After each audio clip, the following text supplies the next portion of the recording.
pengalaman hasil evaluasi sebelumnya, maka diambil keputusan itu. Tapi kalau memang perlu bantuan dari beberapa perangkat. Ini luar biasa nih kepala sekolah muda yang segudang pengalaman ini ya. Pengalamannya baru, bukan segudang. Bersama kita pasti bisa. Ku tahu ini takkan mudah, tapi ku yakin kan tercipta. Bangun manusia merdeka, berbudaya Pancasila, bangkitkan raga rasa dan karsa agar mimpi tercipta. Assalamualaikum warahmatullahi wabarakatuh. Ketemu lagi dengan saya Muhammad Ikan Asradi, serta pendidikan guru penggerak angkatan ke-10 tahun 2024 di Kota Batam. Pada kesempatan kali ini saya akan melakukan demonstrasi kontekstual, yaitu melakukan wawancara dengan kepala sekolah berkaitan dengan kasus-kasus yang terjadi selama di sekolah. Wawancara ini saya lakukan kepada kepala sekolah. Pertama, kepala sekolah di SMP Negeri 62 Batam. Kemudian saya juga akan melakukan wawancara kepada kepala sekolah SD Sultan Agung Batam.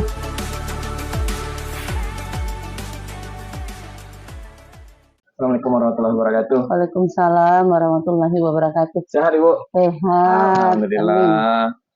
Ini Bu, saya ada tugas nih berkaitan dengan guru penggerak. Nah, jadi saya mau lakukan wawancara dengan Ibu berkaitan dengan kasus-kasus yang mungkin selama ini ada di sekolah dan bagaimana Ibu dalam pengambilan keputusan berkaitan dengan kasus-kasus tersebut. Nah, jadi pertama Bu, saya mau bertanya kepada Ibu nih. Dalam sekolah biasanya kan ada beberapa permasalahan ya Ibu ya. Nah, Ibu, gimana sih Bu biasanya mengidentifikasi permasalahan-permasalahan itu yang mungkin permasalahan itu berkaitan dengan dilema etika atau bujukan moral Bu? Gimana Ibu mengidentifikasi biasanya Bu? Kalau diidentifikasi itu dilihat mana yang merujuk ke etika, mana yang merujuk ke moral. Dari kedua itu nanti kita lihat mana yang paling utama untuk diselesaikan. Dari sekian banyak permasalahan antara etika dan moral, itu nanti akan dipetakan mana yang harus diselesaikan saat itu, mana yang bisa kita tunda untuk berikutnya. Jadi kan harus ada yang bersifat urgent, harus saat itu diambil keputusan, maka itu harus diselesaikan terlebih dahulu. Oke, berarti berdasarkan urgensinya ya Bu ya. Berikutnya Bu, biasanya dalam pengambilan keputusan ini Bu, berkaitan dengan permasalahan-permasalahan tadi, itu bagaimana Ibu bisa menjalankan dalam pengambilan keputusan itu Bu? Berarti kan tadi ada urgensinya gitu ya Bu ya. Karena kan kadang-kadang nih ada nih Bu permasalahan yang sama-sama benar. Nah, jadi bagaimana Ibu dalam mengambil keputusan berkaitan dengan masalah-masalah yang sekiranya ya jalan yang A benar, jalan yang B juga benar Bu. Nah, itu gimana biasanya? Kalau dilihat dari benar dan benarnya, tingkatan benar itu kan ada yang paling benar, yang paling benar. Jadi itu juga dilihat dari kepentingan dari masalah itu sendiri. Dan itu kalau memang harus diputuskan, rasanya bisa memutuskan sendiri dengan pengalaman hasil evaluasi sebelumnya, maka diambil keputusan langsung. Tapi kalau memang perlu bantuan dari beberapa perangkat sekolah, contoh guru senior, itu dimusyawarahkan bersama, baru diambil keputusan yang terbaik dari beberapa masalah itu, diambil keputusan yang terbaik akan dilakukan. Oke, baik Bu. Biasanya berarti tadi juga sudah termasuk langkah-langkah ya Bu ya, langkah-langkah dalam pengambilan keputusan. Kalau seandainya bisa selesaikan sendiri, berarti bisa selesaikan sendiri. Kalau tidak, ya mungkin ada pandangan-pandangan lain dari guru-guru senior gitu ya Bu ya. Yang perangkat warga sekolah juga gitu ya Bu ya. Nah biasanya Bu, apa saja yang selama ini Ibu anggap efektif dalam pengambilan keputusan Bu, yang berkaitan dengan dilema etika Bu? Kalau yang paling efektif itu adalah dengan jalan musyawarah. Kesepakatan bersama yang kita ambil. Jadi dengan hasil musyawarah itu kan salah satu hasil dari komitmen bersama. Nah, tapi kalau masalah itu dilihat dari segi individu, berarti harus dengan orang yang bersangkutan langsung, di situ kita cari jalan musyawarahnya juga bersama. Intinya dilaksanakan dengan musyawarah. Musyawarah bersama ya, Bu, ya. Nah, biasanya Bu, Ibu memiliki waktu nggak Bu atau jadwal tertentu dalam Ibu menyelesaikan kasus dilema etika, atau biasanya Ibu langsung misalnya kalau ada satu problem Ibu langsung selesaikan di tempat, atau ada punya waktunya gitu Bu? Itu dilihat dari kondisi waktu yang tersedia. Kalau saat itu berada di lokasi, saat itu kita selesaikan. Tapi kalau saat itu tidak ada di lokasi dan hanya menerima laporan, saat di sekolah langsung diselesaikan.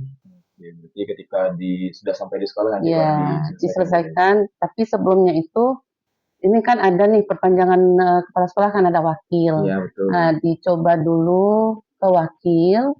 Setelah nanti apa yang kesimpulan dari wakil itu nanti kan disampaikan. Nah, nanti di sekolah baru diinginkan lagi. Baik Bu. Biasanya apa sih Bu faktor-faktor yang selama ini bisa membantu Ibu mempermudah dalam Ibu pengambilan pengambilan keputusan berkaitan dengan kasus-kasus tersebut?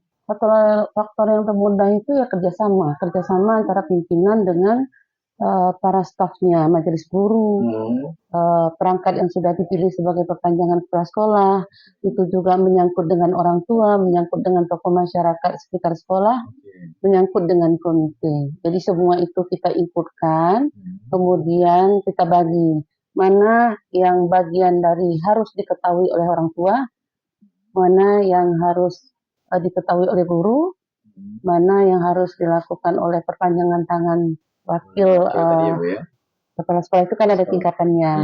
Jadi dari itu nanti kita akan ambil sebuah kesimpulan. Jadi untuk menjaga jangan terjadi diskriminasi. Ranahnya ini punya siapa, ranahnya ini punya siapa, dan ranahnya ini punya siapa. Baik Ibu. Dari yang semua tadi itu Bu, dari bagaimana Ibu menyelesaikan berkaitan masalah tentang urgensi mana yang lebih dulu, kemudian ketika Ibu juga menyelesaikan masalah dengan bermusyawarah. Nah, selama ini Bu, pembelajaran apa sih Bu yang menurut Ibu hal terpenting yang bisa Ibu ambil berkaitan dengan pengambilan keputusan itu? Itu hasil evaluasi dari sebelum-sebelumnya.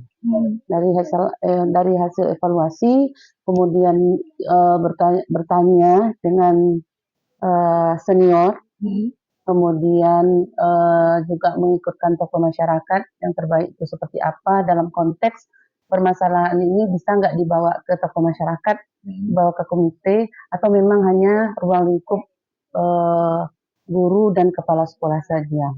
Jadi dari hasil evaluasi itu kan ada itu catatan, jadi merujuk ke sana, sekalian juga merujuk kepada buku tentang membaca buku tentang kepemimpinan, bagaimana kita menyelesaikan masalah,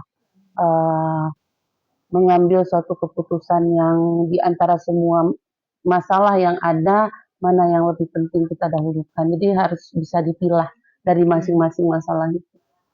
Jadi bisa mendapatkan hasil keputusan yang terbaik. Iya, yang terbaik. Oke Bu, terima kasih Bu. Itu mungkin Bu yang bisa saya tanyakan berkaitan dengan kegiatan ini Bu. Terima kasih atas kesempatan waktunya ya Bu ya. Sama-sama. Semoga sekolah 62 semakin lebih baik, anak-anak juga semakin lebih baik. Terima kasih ya Bu. Semangat ya. Baiklah, pada kesempatan kali ini kita kembali saya mewawancari kepala sekolah di SD Sultan Agung Batam dengan Mr. Widi. Bagaimana kabarnya Mr. Widi? Alhamdulillah sehat Mister. Bagaimana Mister Widi? Alhamdulillah sehat juga. Ini luar biasa nih kepala sekolah muda dengan segudang pengalaman ini ya. Pengalamannya baru, bukan segudang. Oke. Ini Mister, saya mau bertanya nih beberapa hal berkaitan dengan di sekolah tentu ada permasalahan-permasalahan yang berkaitan dengan murid, dengan orang tua gitu ya. Nah, selama ini bagaimana Mister bisa mengidentifikasi permasalahan-permasalahan tersebut yang mungkin salah satunya merupakan dilema etika kebijakan moral. Bagaimana? Jadi yang pertama kalau yang selama ini yang saya hadapi ya di situ ya, cara saya mengidentifikasinya pertama ya kita harus tahu dulu ini permasalahannya tentang apa. Jadi kalau kita sudah tahu dulu permasalahan seperti apa, barulah kita bisa mengambil keputusan. Nah dalam pengambilan keputusan kan pastinya di situ ada tahap-tahapnya. Kita harus tahu dulu benar-benar materi itu kita benar-benar tahu permasalahannya bagaimana, baru kita bisa membuat suatu hal yang benar lah di situ. Jadi tidak menguntungkan saya sendiri atau orang lain yang benar di situ. Tandanya harus checklist lah di situ tidak. Oke, berarti ini ada sekalian ini ya.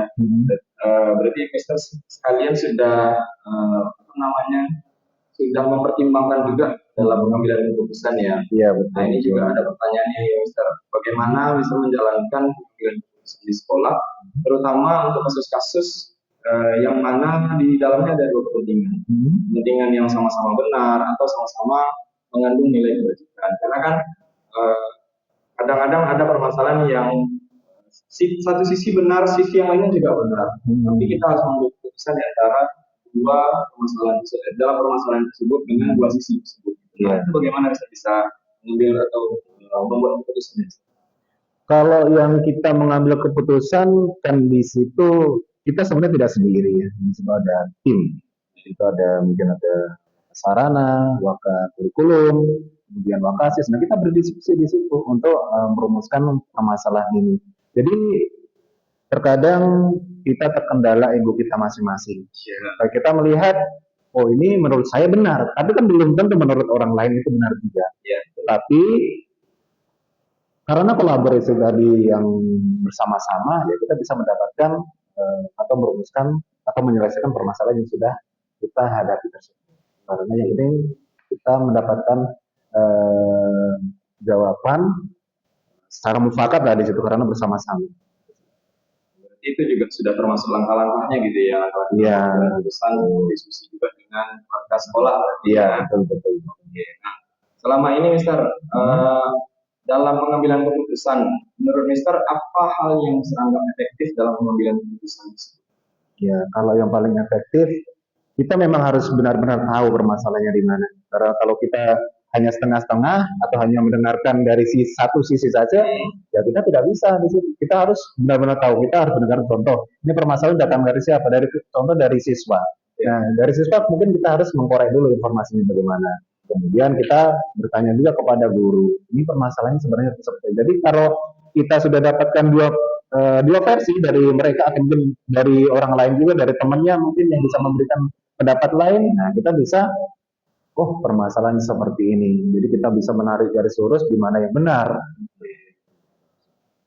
Nah, selama ini Mister dalam pengambilan keputusan, apa kira-kira tantangan yang bisa dihadapi dalam pengambilan keputusan tersebut? Terutama mungkin berkaitan dengan dilema etika. Kalau tantangan yaitu tadi kembali ke ego masing-masing. Dalam sebuah masalah ketika contoh ada orang tua komplain kepada saya, atau mungkin guru komplain kepada saya. Tapi ketika mereka komplain kepada saya, mereka beranggapan mereka itu benar. Nah, ego di situ itulah yang harus kita luruskan. Kita cari solusinya bagaimana. Yang penting di situ solusinya terbaik tidak merugikan satu belah pihak. Jadi fungsi kita memang seperti itu. Kita harus mendengarkan dengan baik, kemudian kita memberikan solusi kepada mereka, dan solusi itu baiklah untuk semuanya, tidak menguntungkan satu belah. Nah, biasanya dalam penyelesaian suatu masalah, nah apakah ada Mister memiliki jadwal atau penjadwalan berkaitan dengan sistem Mister menyelesaikan masalah? Nah, kalau seandainya ada, apakah mungkin Mister di situ menyelesaikannya di tempat atau ya memiliki jadwal itu tadi untuk bisa menyelesaikan permasalahan-permasalahan? Kalau jadwal khusus sebenarnya tidak ada. Saya lebih suka on the spot. Ketika ada masalah di situ, ya udah diselesaikan di situ. Tetapi kalau memang di hari itu contoh ada satu masalah yang harus kita selesaikan, tapi tidak selesai, ya mau kita tidak mau kita harus jadwalkan ulang mungkin di hari selanjutnya atau di minggu selanjutnya. Yang penting di situ kita bisa berkomunikasi dengan semua pihak tadi, yang terutama yang mempunyai masalah. Kita kalau sudah seperti itu kan dapat di situ. Kalau kita tidak ketemu dengan semua aspek atau semua pihak, tidak bisa kita menyelesaikan masalahnya. Iya, iya, iya. Ya. Nah, selama ini apa apa saja faktor-faktor yang menurut Mister bisa mempengaruhi, mempermudah Mister, membantu Mister dalam pengambilan keputusan yang berkaitan dengan kasus-kasus dilema ini? Kalau untuk dalam pengambilan keputusan yang paling utama adalah dari rekan tim, tadi yang sudah saya sebutkan juga. Di situ ada wakapurikulum, ada wakasis, dan wakil-wakil yang lainnya. Itulah nanti yang membantu saya dalam memutuskan permasalahan. Kalau dari mereka oke, ya saya oke. Tidak mungkin saya mementingkan ego saya sendiri, gitu kan. Kalau memang, tetapi kadang ada juga. Mereka merasa di situ benar, dan di situ mereka merasa di situ salah, ya saya harus benarkan. Tapi kalau mereka di situ merasa benar, ya saya ikuti dulu, saya cross check dulu permasalahan seperti apa. Kalau itu bagus, ya kita ikuti. Tapi kalau tidak benar, ya saya tugasnya meluruskan di situ tadi supaya mereka benar. Gitu.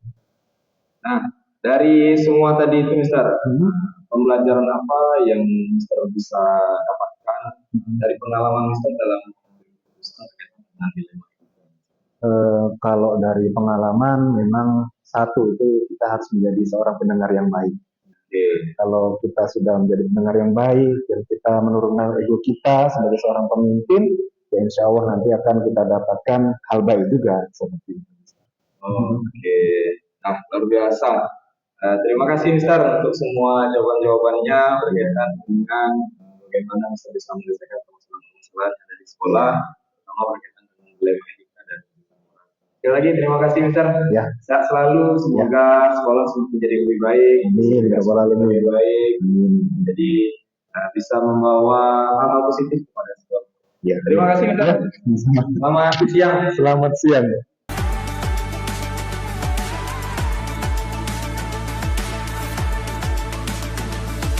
Masalahmu, masalahku, senyummu, kebahagiaanku. Bersama hadapi tantangan demi masa depan.